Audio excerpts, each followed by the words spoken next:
Well, hello, visitors to and denizens of the YouTubeverse. I'm John, your social hermit in the woods. Well, only today I'm not really in the woods. In fact, I'm quite a long ways from home, and due to what we'll call exigent circumstances, I'm not near my usual video editing software. So I'm going to apologize in advance for this video. The audio won't use the usual little Bluetooth earpiece I use, and I won't be able to potentially do things like titling effects. But I still had a little bit of time here, and during this little enforced trip that I'm on right now, it's been very handy to use my minivan camper, both as a place to stay a couple of nights and as a temporary office. When I'm using it to stay overnight, like I did on this trip, sometimes I want to do that inconspicuously. I won't go and call it stealth camping. I'm not going to extremes, but I really don't want to draw attention to myself. But I still want to be able to see what's going on in here. To make a little space like this functional as a camper, one of the things you need to do is supply light at night.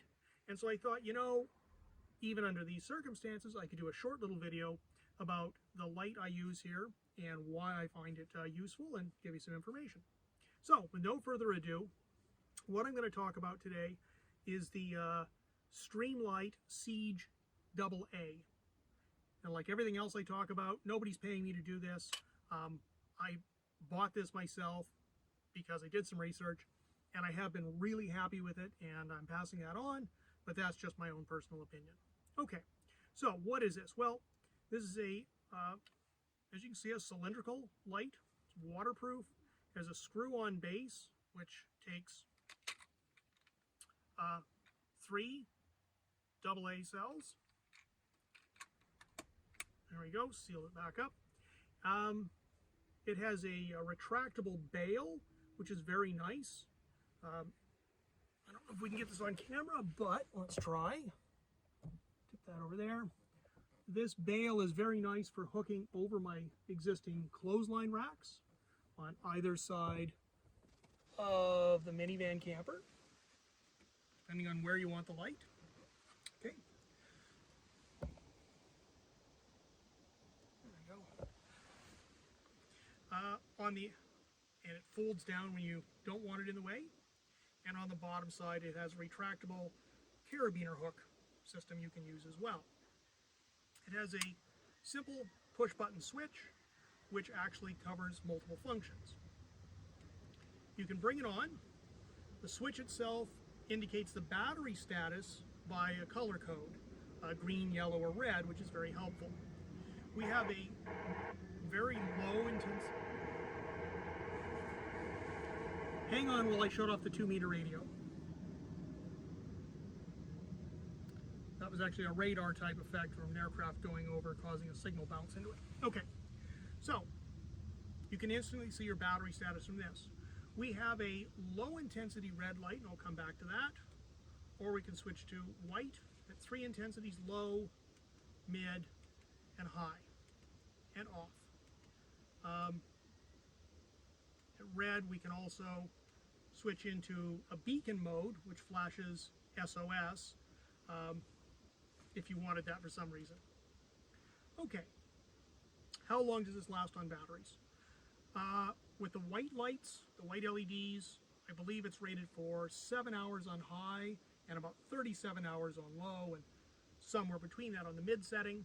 Even the low setting on white on this is more than enough light in here. In fact, it's beyond what's going to be useful in a surreptitious setting. And that is where the red light setting comes in useful. So this looks fairly dim. I'm going to show you a shot here of what it looks like inside with this on. But as your eyes adapt to this, it's just like being on I guess a Second World War submarine with everything dark and using red lights to not interfere with your night vision. Your eyes adapt and you can actually see fairly well. You can see what's going on, and it really doesn't project much to the outside, even if there's some gaps around your privacy curtain, there's some gaps around your foil window inserts. People really don't notice that. And on red, I would have to double check this number, but I think that's much, much less energy consumption. I think it's something like 192 hours. I put a set of batteries in there like 2 years ago. I use this all the time when I'm out here, and it's still showing green. I'm not low on them. I carry spare batteries. So, the downside of this, it's expensive. These run on the order of $60. My personal opinion, from having used one, is that's been worth it. Make your own judgments, but there you go. The Streamlight Siege AA, light, and why I think it's good for stealth camping. And with that, this is John, your social hermit, not currently in the woods, saying goodbye until next time.